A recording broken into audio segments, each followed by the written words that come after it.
Good afternoon.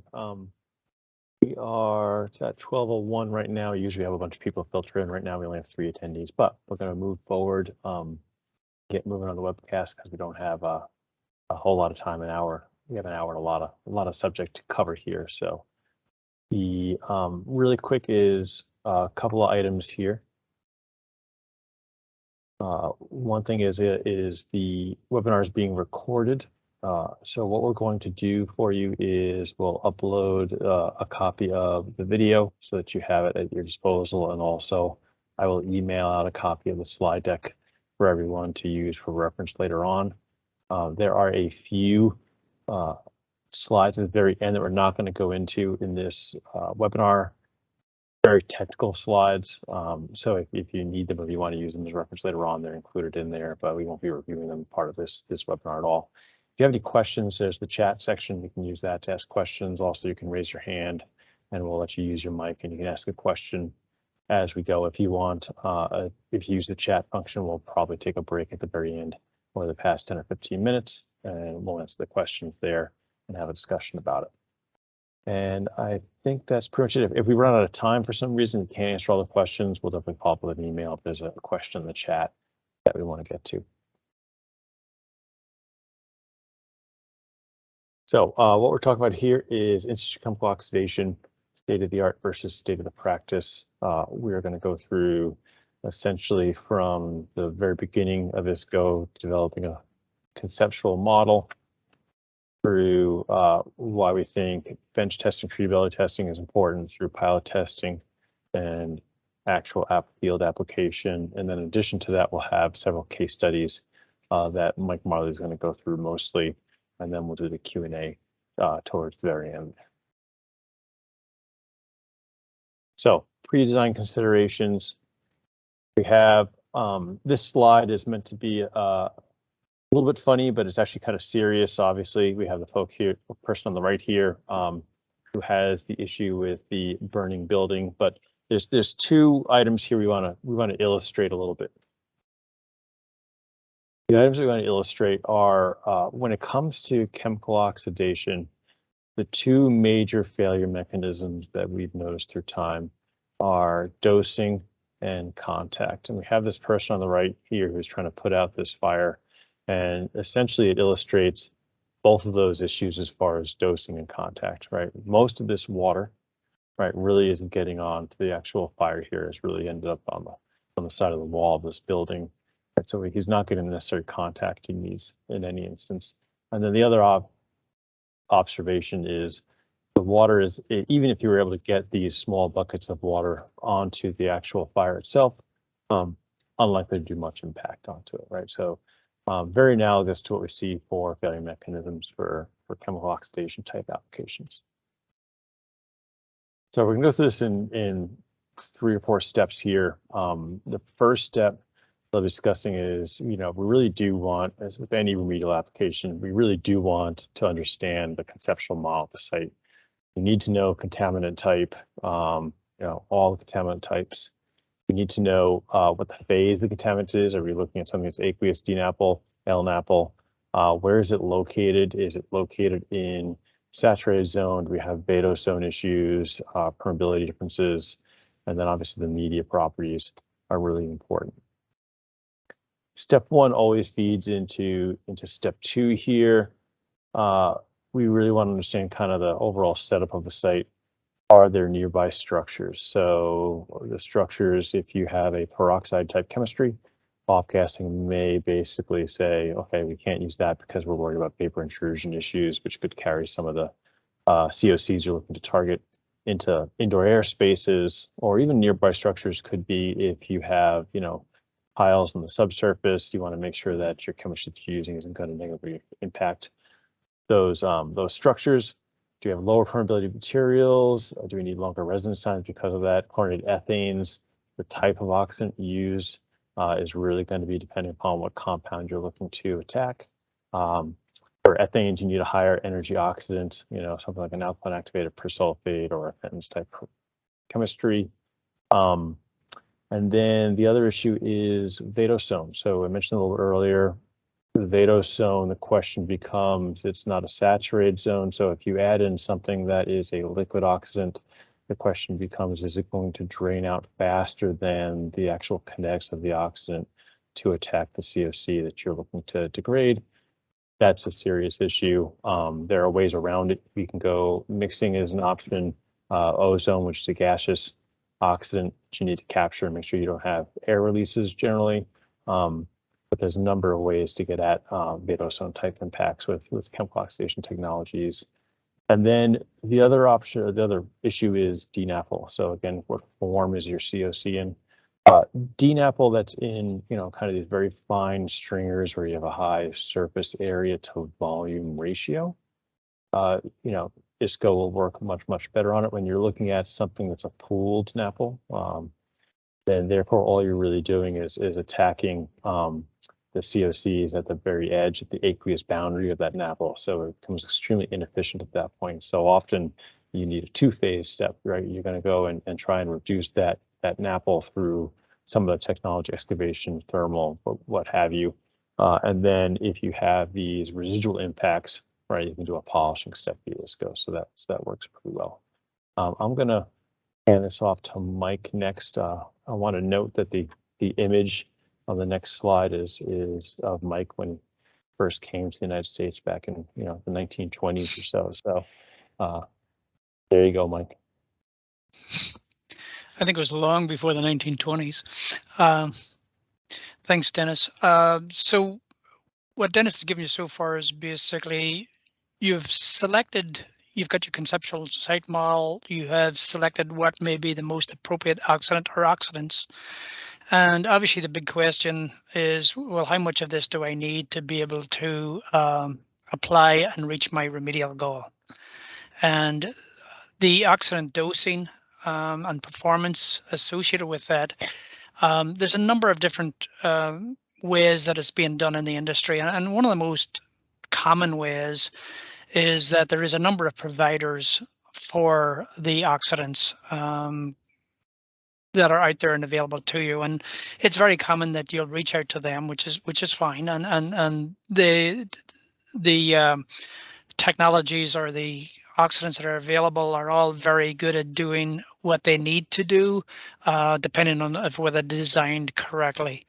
But one of the common methods is basically either yourselves or your consultants will reach out to basically the supplier and they'll say, hi, this is my site conditions, how much of your product do I need to achieve my remedial goal?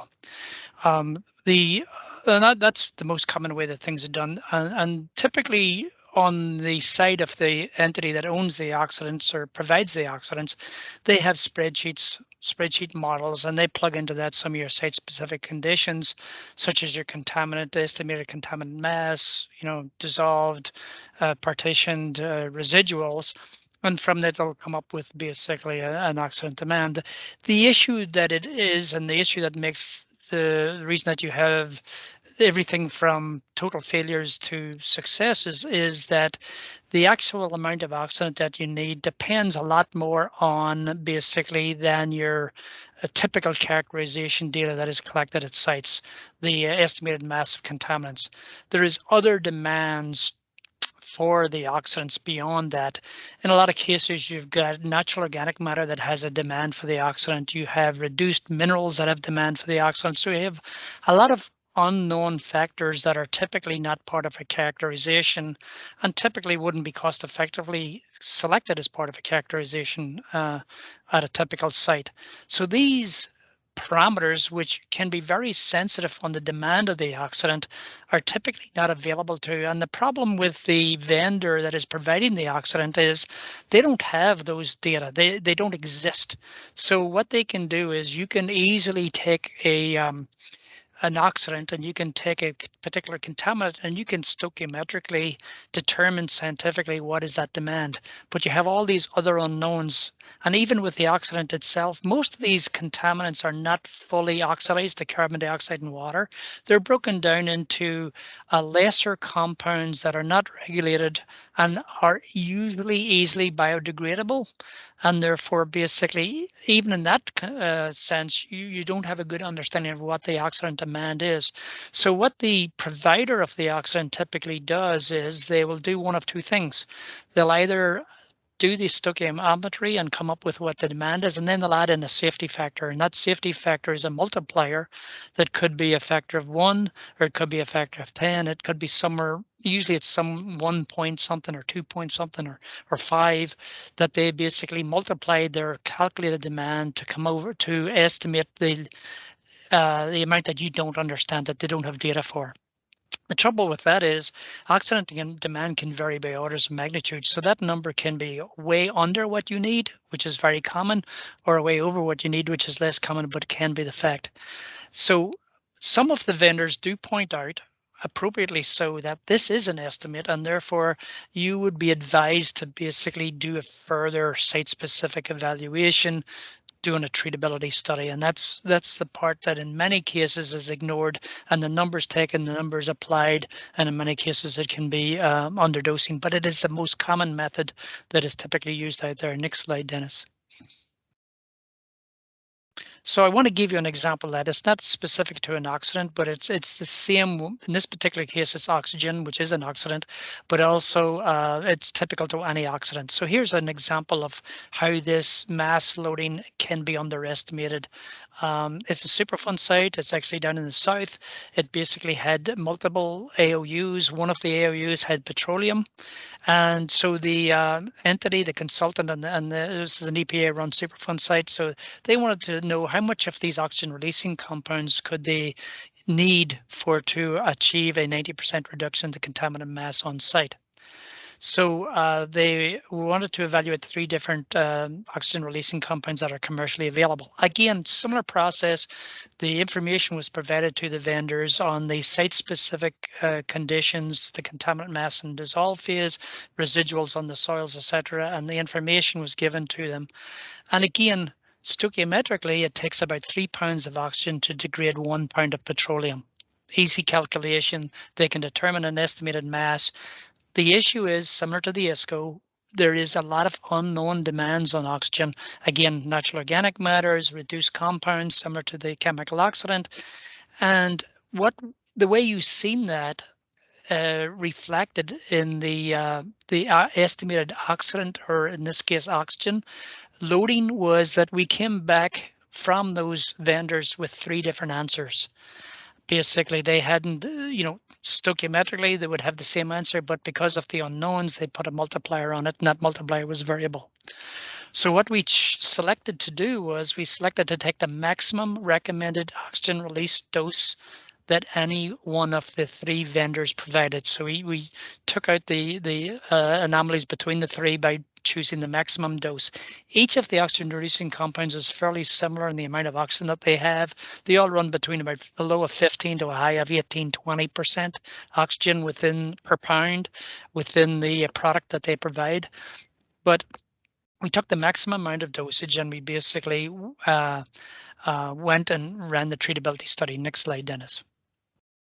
So I would also just note, Mike, that these vendors obviously know that we're likely making more than one phone call, or there's essentially going to be competing against each other. So they're not likely to give you a highly conservative value necessarily, because they don't want to be screened out in kind of the first pass. Right. And remember here, the objective was to provide enough product that in one dose would get a 90% reduction in the contaminant levels in the soils, or in the treatability study. What you're seeing here in this graph is basically, so if we focus on dose 1. So dose 1 was the maximum amount of additive with oxygen in it that was supposed to reach a 90% reduction. Now, it's not a problem with the products. The products are releasing the oxygen that they have in them. It's a problem, again, with the unknowns. How much oxygen was really needed to overcome not only the contaminant, which again is easy to calculate at 3 pounds per pound, but also the unknowns, the other things that require oxygen, or the other things that require an oxidant. So in this particular case, you can see that the maximum amount of destruction that occurred in the single dose that was supposed to achieve 90 was 18%. There was enough money in the budgets to do 2 more dosages, again, one being what was supposed to be required, and even you can see with 3 maximum amount of dosages, the maximum achieved was about 57%. So here's a situation that's not uncommon for oxidants as well, where if you're just going by a spreadsheet method, if you're leaving those unknowns to be still unknowns, you run the potential of basically underdosing, which is very common in with chemical oxidation, with the amount of oxidant that you're required to destroy and meet the regulatory goal that you have or your project specific goal. In this particular case, it would have taken about 5 applications. So if you had went to the client, said, "Hey, we need to do 1 application. This is what we're told is going to do it," you would have ended up requiring 5 dosage and a much more expensive project. The whole thing about this is that to overcome those unknowns, you really need to do a treatability study. You really need to get representative site-specific soil, site-specific groundwater, site-specific contaminant mass, and basically do these treatability studies to evaluate those unknowns more scientifically, by which to have a better understanding of, what oxidant, what dosing would be required. Next slide, Dennis. And this is basically, this a bench test is a treatability, a low cost, relatively low cost methodology to determine and give you certainty in what your outcome is going to be, certainty in what oxidant is the best one for your site specific conditions, and certainty as to what dosage. The trouble is that oxidant demand can vary over orders of magnitude. We have some sites where we have seen an oxidant demand and they're usually provided in terms of the number of grams of oxidant per grams or kilogram of contaminated soil. And they can be as low as less than 1 gram per kilogram to as high of hundreds of grams per kilogram. So we have a very wide range there. And obviously that makes a huge difference on the cost and the certainty of reaching your objective. Not only can you determine the effectiveness, but also kinetics plays a role. If you have like a treatment barrier that you're doing with an oxidant, you want to make sure that the time the water flows through that barrier system is sufficient, and therefore the kinetics of the oxidation reaction is sufficient for you to meet your end goal by that time. Or if you have a fast-moving groundwater, I see Kathy is on this webinar. Kathy has a fast-moving groundwater. You need the kinetics to be able to operate in a timely manner so that it destroys the contaminant before it passes through your active treatment zone. You want to see what catalyst. There are multiple catalysts available to you depending on basically the specific oxidant, which one's the best for your site-specific conditions. There is no best oxidant for all conditions. They all have Achilles heels. Sometimes that Achilles heel is technical, sometimes it's cost, but there is. Byproduct formation. Sometimes you can be forming byproducts that basically are undesirable.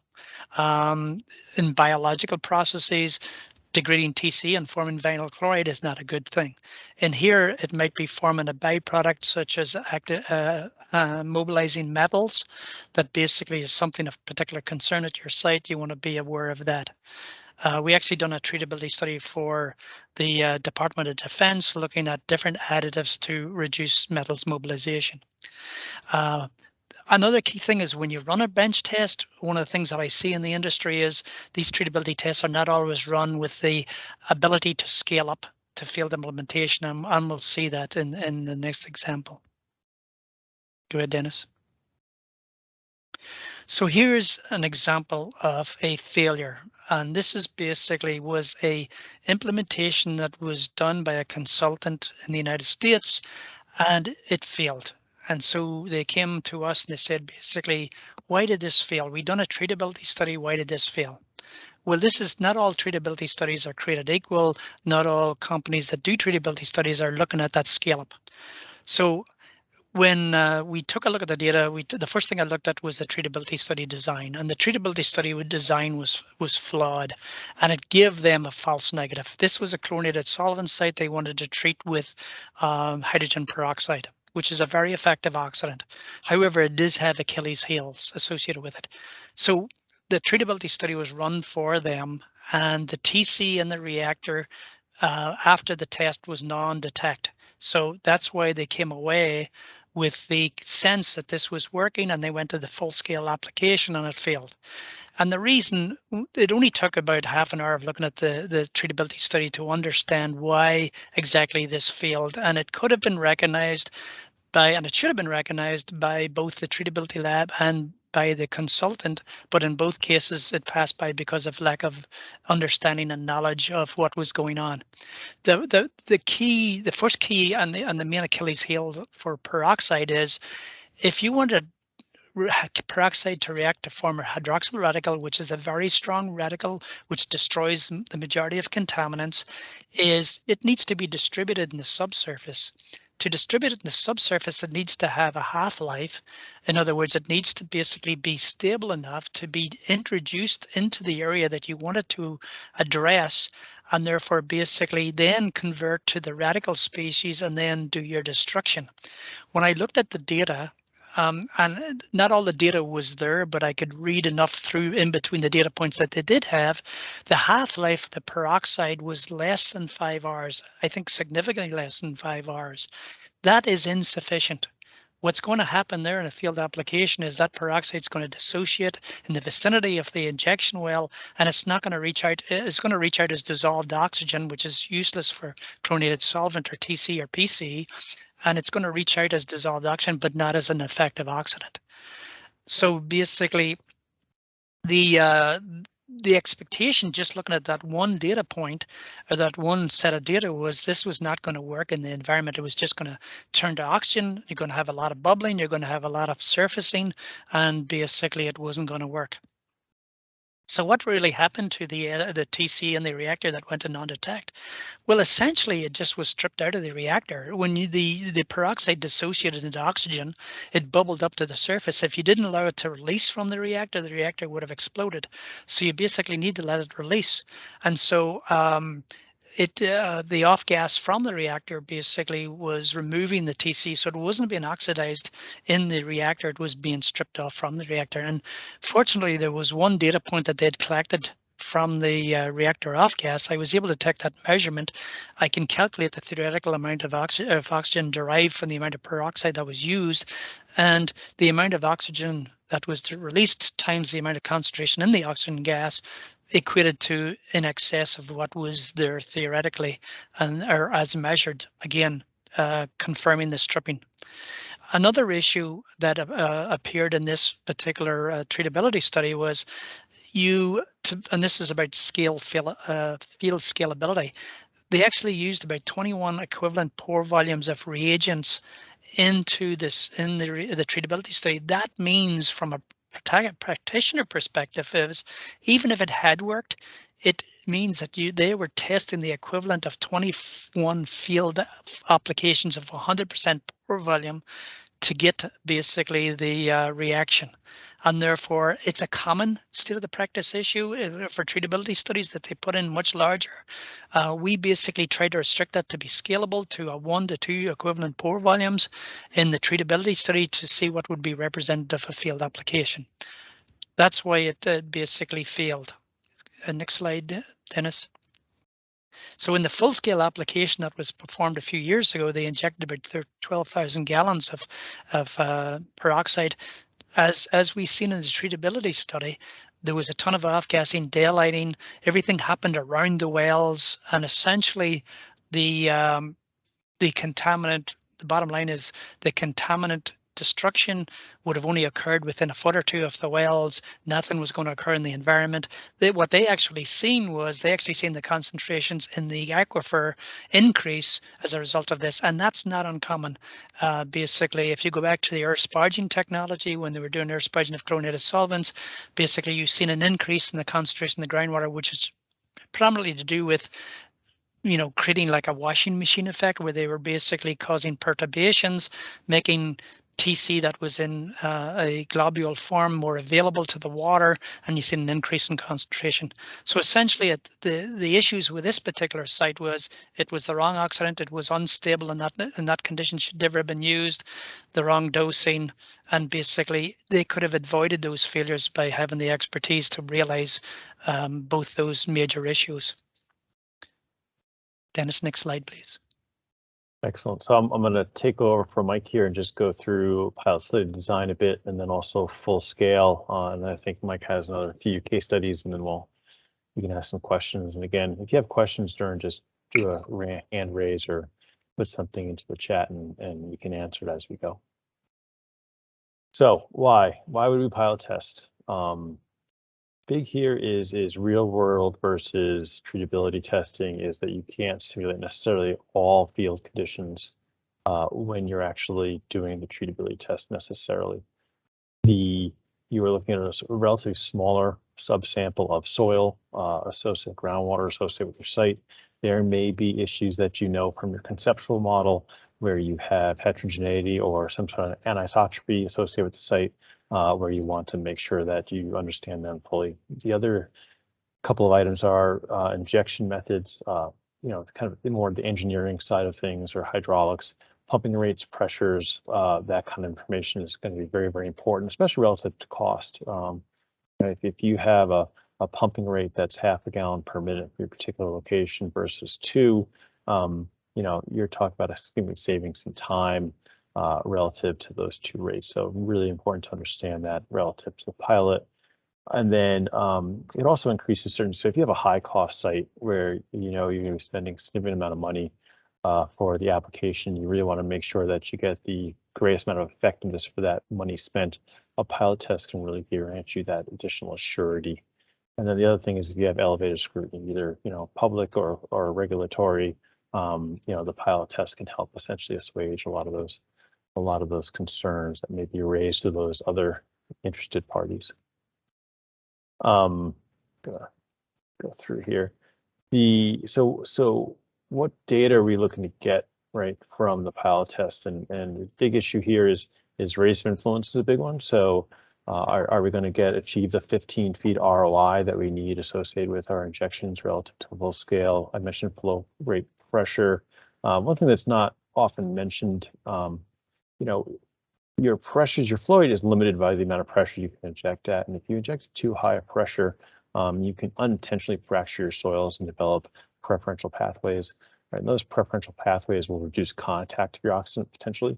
So you want to be careful of that. So it's not necessarily just, oh, I'm not getting the flow rate I want, so therefore I can increase my pressure as long as I don't see daylighting, a surface expression of the oxidant.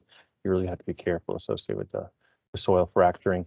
And then the other items that we had from the lab test, oxidant activator loading, we want to confirm mass reduction potentially, right? So if you want to know that if I'm delivering X amount of oxidant to the subsurface, I'm going to get X amount of mass reduction. And then other issues associated with if you have a low permeability type soil, matrix diffusion, penetration, and then there's all the standard stuff, daylighting, preferential pathways that I discussed a little bit earlier, and then any unexpected reactions, interferences, peroxide, talked about that a little bit already. And then obviously we can observe rebound. If we're taking a small subsection of our site and looking to treat it to our goals, we can observe and see if there's any rebound that occurs down the line in our post-performance monitoring. And this is kind of the standard setup for a pilot test. We have an injection well here that's located in this orange area. In the lateral direction, we've kind of offset our piezometers and our monitoring locations at different radiuses and different directions. And we can understand a bit about the heterogeneity here. If we find that we're finding oxidant at, the 3 location here, but not the 1 location, right? What's happening there relative to, okay, we're getting a workaround or some kind of discontinuous path here that's going to cause us problems during the full scale. So, we're really kind of observing both depth and direction if possible. So types of pilot tests. This one that we're showing here is a push-pull or a pull-push test. Really uses often actually more for bedrock pretty often when a treatability test really isn't practical or possible. In this instance, what you can do is you can basically push an oxidant into the subsurface along with a conservative tracer, and then you let it basically sit in place for a certain period of time. And then you're going to pull it out and do an analysis and take samples of that water that you're pulling, extracting from the subsurface, and understanding how the concentration of both your tracer and your and your oxidant change through the time. At the end, you can do a mass balance and you can understand, okay, so I was able to recover 80% of my tracer, but only, let's say, 50% of my oxidant, right? The other 20% of that tracer was essentially lost to the formation. The difference between the 80 and 50 is really kind of your TOD at that particular point. That's your oxidant demand. So you can use that as an estimate of your TOD, and it works pretty well for consolidated type formations as opposed to unconsolidated. Big advantages that, you know, these are relatively short, in the order of a couple weeks to do, a week or two. You can use existing wells. Again, you get the estimate of the TOD. The only disadvantages are you're not looking at kind of a full scale. You're looking at a much smaller area of the total site. So again, you may not fully understand heterogeneities or anisotropy associated with it. And then you can generate groundwater that you have to dispose of afterwards, although you can turn the push-pull test into a, a push-pull and then another push, essentially, in order to basically re-inject it if your permit allows you to.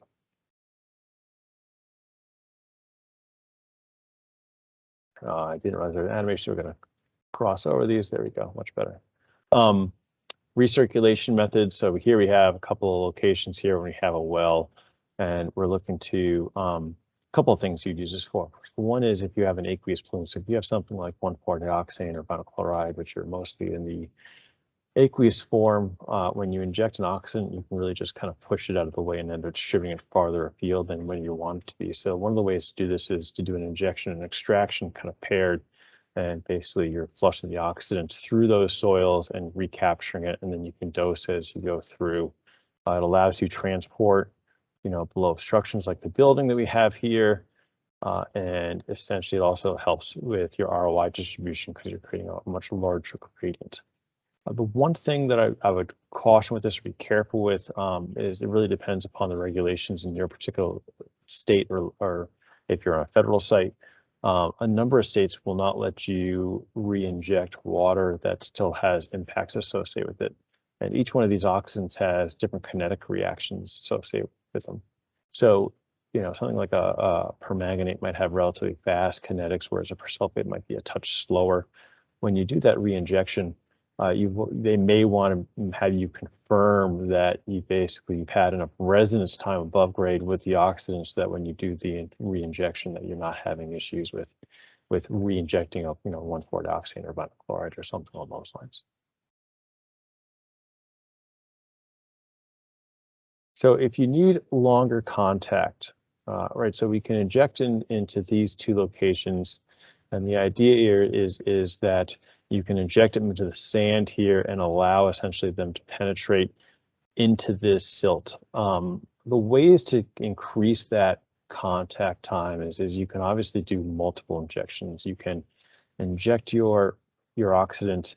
You can monitor to see when the concentration is declining, and then do a second or third injection to plan in order to keep the concentrations high enough so that it's actively degrading your compounds, and it also keeps a concentration right above this silt layer, right? It allows it to penetrate. One of the things you can do also with your oxidants is you can increase the concentration, which can increase the density also, so you can get some density-driven flow into the silt. And then the other option that we've mentioned earlier with the recirculation, you can inject into one location here, you can inject to this location over here, right? And you can basically extract from this location. You can keep essentially a constant concentration right above the silt, and again, allow it to penetrate over longer term. I'm going to skip the summary here. I think the full scale is going to have, or the field scale is going to have some similar themes to it, without a doubt. So I think we're going to get to a lot of these again. So successful ISCO application. So we've gone through detailed characterization and extent and distribution contaminant. This should be done in all sites generally when you have some kind of remedial application. Your biggest worry here is that you haven't fully captured your source area or the area you're trying to treat. You've got to do the application, and then you have rebound associated with that remnant bit of COC that you're still looking to get. So you want to make sure that you have complete delineation, understand where your contaminant is. You can obviously use taste tools are fantastic for trying to figure out the extent of source areas. You can membrane trace probes and Targos and all sorts of other great tools that we can use to do that. Big things, oxidant loading. We've done the treatability testing. We know what our target oxidant demand is. We can account for it. All right, we don't want to skip this. And we have this little blue item over here to the right, shows kind of the difference in a couple of oxidant demands. We have 5 grams per kilogram versus 10 grams per kilogram. You know, it doesn't seem like a big change to go from 5 to 10, but for very large sites or larger sites where the oxidant is the vast majority of your cost, it could be upwards of 70% of your total cost. You know, you essentially just double your cost for the application between 5 and 10. So it's a significant issue without a doubt. And then the big thing for when we're doing the field test, we want to really make sure that we're monitoring our progress and real-time field adjustments. You know, certain locations may take more oxidant than others. We have to slow those down relative to the remainder. We want to look for in our monitoring locations if we're seeing oxidant in some spots but not others, and adjust in that aspect. And then there's obviously other items associated with just standard physical characteristics, like you have daylighting, you know, a surface expression of your oxidant someplace on the site, or is there some sensitive receptor, you know, a creek or something like that, where you want to make sure that you're not getting oxidant too, and you want to make sure you keep an eye on that with kind of regular progress monitoring. So injection strategies. This is somewhat similar to what we talked about with the pilot testing. We have direct injection, advective transport, recirc, push-pull, or pull-push. We have density-driven transport, which we talked about during the pilot testing slides, and then there's a bunch of fracturing, high pressure, specialized tools that we'll talk about towards the very end of this a little bit. The one thing is we recently had a site that we're consulting on in France, actually, and they wanted to keep a high concentration in a certain zone and didn't want to push necessarily the COC outside of the area that they were looking to treat. And we had suggested a recirculation type scheme, and another consultant actually had suggested essentially a advective transport version where you're injecting along a single line at a higher concentration, and you allow kind of advective groundwater flow to push or bring that oxidant down gradient and distribute it. We found that in that particular instance, the recirculation worked better because with the advective flow, really what you're at the mercy of is kind of preferential pathways at that point. Even in something that's kind of a well-distributed sand, in other words, a pretty poorly sorted sand, you can end up with preferential pathways, and those preferential pathways can potentially lead to not equal distribution of your oxidants, and you don't end up with proper treatment at that point in time. And then for solid oxidants, we have slurry placements, you know, slow release type compounds, and obviously there's mixing that we discussed a bit for Betosol. So what's our first big issue here for field injections? And the first one really is kind of low injection volumes. So we talked about this a little bit just with the advective transport version. You can have poor distribution, limited ROI. You can end up with preferential pathways, right? You're obviously relying on advective diffusion. And the other item here is higher total oxidant demand. And what folks don't realize necessarily all the time is that with a higher concentration, let's say, of an alkaline activated persulfate, the TOD, the total oxidant demand, isn't necessarily independent of concentration of your persulfate. The higher concentrations tend to auto-decompose a little bit faster, so you end up with a higher TOD at higher concentrations. The solubility of the persulfate is around 550 grams per liter or so. So you automatically think, oh, well, I can just go higher, and I can basically go up to 400 grams per liter, and that's not necessarily the case, right? The higher you go, the less efficient your application is going to be, and your cost is going to be much higher potentially. So second issue, limited contact, right? Space and time. Again, hydrology, contaminant distribution is really big here. We want to basically make sure we tailor our injection to the geology and the groundwater velocity, right? So this isn't considered too frequently. We've had sites where the groundwater velocity was as high as 30 feet per day. We've had karst sites for MGP sites where the velocity was relatively heterogeneous, to say the least. If you do an application of, let's say, a sodium persulfate, again, that lasts on the order of months on the subsurface, and connects are a bit slower, what you can end up doing is really just washing out your oxidant before it has a chance to react. In the instance where it's 30 feet per day, you would inject it, and then within 3 or 4 days, it would be 100 feet away. It's very, very, very difficult to get that to work properly in the field. And then, as we mentioned, anisotropy, right? Permeability differences. We talked about the injected flow, utility conduits, and short circuiting. A lot of these much older sites, industrial sites, have significant utilities underground that are not documented properly. Anyone who has done trenching in those areas understands this. So they can be an issue without a doubt, especially when you have high groundwater tables. And then density-driven transport. In some instances, you want to have density-driven transport. If we have concentrations down here in the silt and clay unit, and where you can inject into this area and get it to penetrate in. But if you're trying to inject, essentially into this area where your contamination is, and your oxidant is too dense and it ends up driving down outside of your area, then that's an issue relative to contact time, without a doubt. And as we mentioned, Mike had that example associated with the oxidant stability and gas evolution. So failure mechanisms, again, oxidant stability is a big one, right? Highly unstable, short half-lives. If we need to get an ROI of 15 feet and it takes us 2 days to get that 15-foot ROI, then if our half-life is in the order of hours, that is going to be a huge issue. Peroxide specifically has a gas generation. The generation is essentially 10 gallons of gas per gallon approximately of peroxide. So that gas needs some place to go. If you have a clay area located up here or something like that, that limits the gas being able to escape, then you can get some back pressure.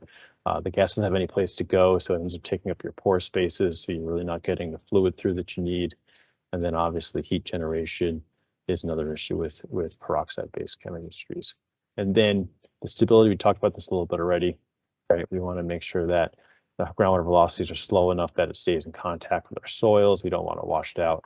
And then the other issue is if it lasts too long and it migrates outside of our area, again, we could deal with sensitive receptors. And then everything else, vapor intrusion concerns, right? Trap gas. If we have piles associated with structures below grade, we want to make sure that we're taking that into account. And most of the vendors have actually information on this. You can consult them on it. They'll give you kind of chemical compatibility type information on whatever oxidant you happen to choose. And then obviously perception issues. In this instance, we have a site that's in the middle of a field. You have some essentially off-gassing going on here. I believe it's a peroxide application. There's a bit of a difference here associated with this, which is, I believe, in the middle of sort of nowhere at this point, versus someplace that's a highly industrial urban area, right, where you're going to have a lot of folks walking around potentially noticing. And then injection tools. So there's a number of injection tools out there that you can use to try and improve distribution. The first group here is pressure pulse technology. Essentially, it's pulsing pressure through the injection hose into the subsurface, with the idea that you can get better distribution associated with your oxygen, potentially a better ROI. There's intentional fracturing, right, where you're basically placing an oxidant by adding high pressure to the subsurface and fracturing the soils or even bedrock. And you can use all sorts of pneumatic type systems to deliver that oxidant. You just have to make sure that you've accounted for kind of inefficiencies associated with not getting full contact with your oxidant soil or bedrock. There's water jet, which essentially the tooling has a nozzle at the end of it, right? And it's injecting a particular direction, trying to get your oxidant along a particular path line. And then there's pressure grouting or mixing, right? So in this instance, we're taking a similar to the water jet, you're taking a jet and you're rotating on the subsurface, and you get a 2 to 5 foot ROI, and you're basically placing your oxidant within that ROI. And then we're going to go to case studies. So this is Mr. Marley's section here. Mike, you want to take it over from here? Sure. And this is after this, we've got just a wrap up, but we'll go through this quickly. And it's just to give you some real examples of sites. This first one basically is a Superfund site in obviously the northeastern Maine. The interesting thing about this was the Army Corps was running this particular site. They came to us to ask us about doing a field application of peroxide. When they give us the data to take a look at, one of the things that was very concerning was we seen that the sample that they had provided to the treatability lab, which in this particular case was a university, to look at the stability of peroxide, which came out in the treatability study reasonably good. The issue was that we noticed that the soil that was provided to them was actually taken from the site off of a thermally treated soil pile. So previous remediation work that had ongoing, they tried to do some thermal remediation, and they took a soil sample. Now, if you thermally remediate a soil, it's going to highly oxidize anything that's in it. So, and it's also going to change the oxidative state of a lot of mineral surfaces. So we suggested to the Army Corps that it would be advisable to do another treatability study looking at peroxide in the in situ soils that they were going to be applied to. And so we were able to talk them into doing that. They had been part of the way down the field. Obviously, they had a design for to do peroxide. So we said, well, we'll test the peroxide, but we should also test an oxidant that may be more stable in this environment, which was an iron activated persulfate. So the chlorobenzenes were the primary contaminants of concern at that particular site. So we basically ran the bench test, and in the bench test, we found very similar to what that previous case study that I gave you for that field application, that we've seen that the peroxide half-life was very low in that particular soils that were more representative of the contaminant distribution in the subsurface versus the thermally treated soils that were used for the original test. And we basically said, if this is how it reacts in situ, which is what we're testing, it's not going to work. And the persulfate, had the stability as we expected to do. The iron activated persulfate showed the destructive capabilities for the chlorobenzenes, as did the hydrogen peroxide. So eventually, they decided that, oh, well, why don't we go to the field and pilot test both technologies? And so we ran a pilot test with the peroxides, the one and the figure that's on the sort of lower side, and the upper one is the persulfate that was tested. So go to the next slide, Dennis, please. So essentially, this is the results of the pilot test. So again, let's look at the bottom one there, which represents the peroxide application. And basically, you can see that during the application, as was expected based on the treatability study that was ran with the real soils, the peroxide couldn't be pushed out very far from the injection wells before it basically converted to pure oxygen. And again, it would have been a useless application at the site. The upper one represents the distribution of the persulfate in the target area, which is the box. And you can see again that basically you got a good distribution of the persulfate in the field and good destruction associated with it. So as a result of the pilot test, the Army Corps changed the direction. The full scale went with, which we applied, went with persulfate, iron activated persulfate in this particular case, and was very successful in the field full-scale application of achieving the goals for the site. So again, showing you the importance of the treatability study, the pilot test showing both the elements that Dennis spoke about before, which is distribution, stability, the ability to do the degradation, and therefore in this particular site, which was large, a good step before you go to the full-scale application. Next slide.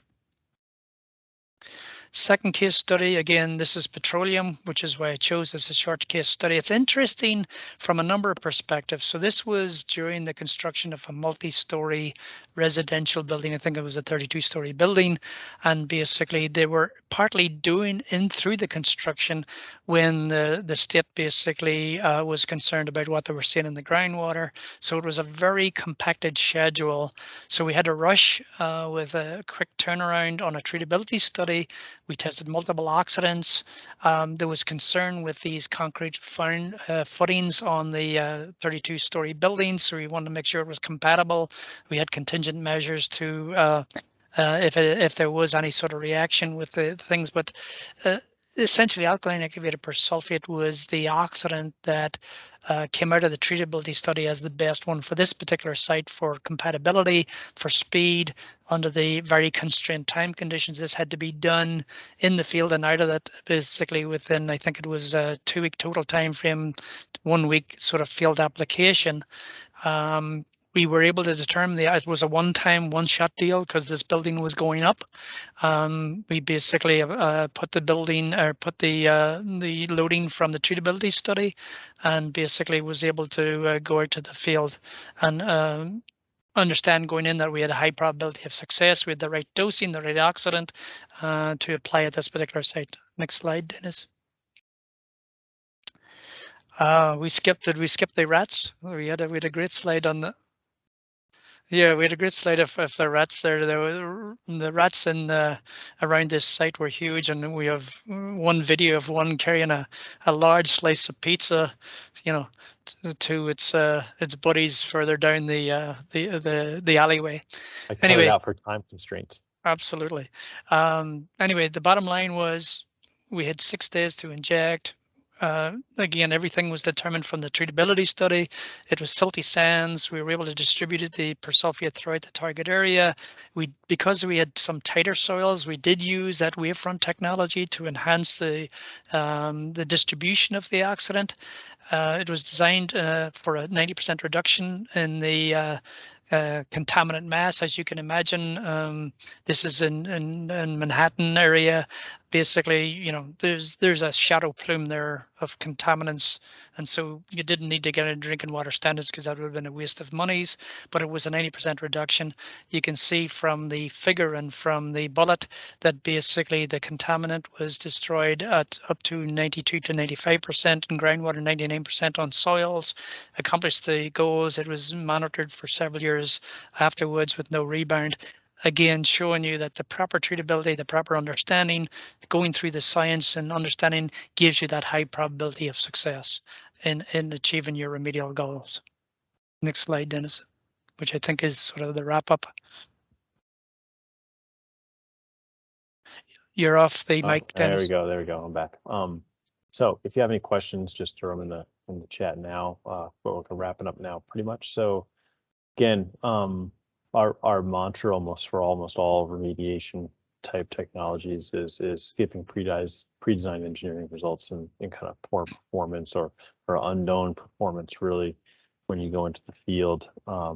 In this instance, as it goes back to that very first image with the fire, oxidant mass is too low. Our volume of oxidant is too low, so we're not getting distribution. The COC mass distribution and target stratigraphy are a conceptual model. Right, contact limitations, either distribution or oxidant longevity, both issues, and then not performing that site-specific treatability to make sure we know what our TOD is. And again, so the biggest issue, as Mike had in that very first case study, you can have minimal effects or significant rebound, and that just results in additional application and additional cost in the long run. So that's the big thing. Mike, you want to add something? No, I would just reemphasize, and the same was true for our SVE webinar on Tuesday. It really comes down to there's a lot of skipping of the design aspects. The science is basically set aside for rules of thumb and basically speed and expediting and trying to do a low cost application without considering the true science behind and engineering behind it. So it's worth it to take that time to basically give you that success. We have a very high success rate in our remedial projects throughout the 40 years that I've been doing this, and that's because we do pay attention to this engineering design, and it's not just a waste of money. It's gives you what you're looking to try and achieve. Yeah. All right, I don't know if you have any questions, so I'll wrap this up. And just as a reminder, I'm going to send out a copy of the slide deck and also a video of it if you want to distribute around to anyone, and we should be good to go. Enjoy. Go ahead. The only thing was that, again, if you think of any questions that come up afterwards, or you feel more comfortable having those questions answered individually, our contact information is here, and please reach out. We're very good at getting back to people, and we're more than happy to help you out. All right. Thank you very much, everyone. Bye. Have a good rest of the day.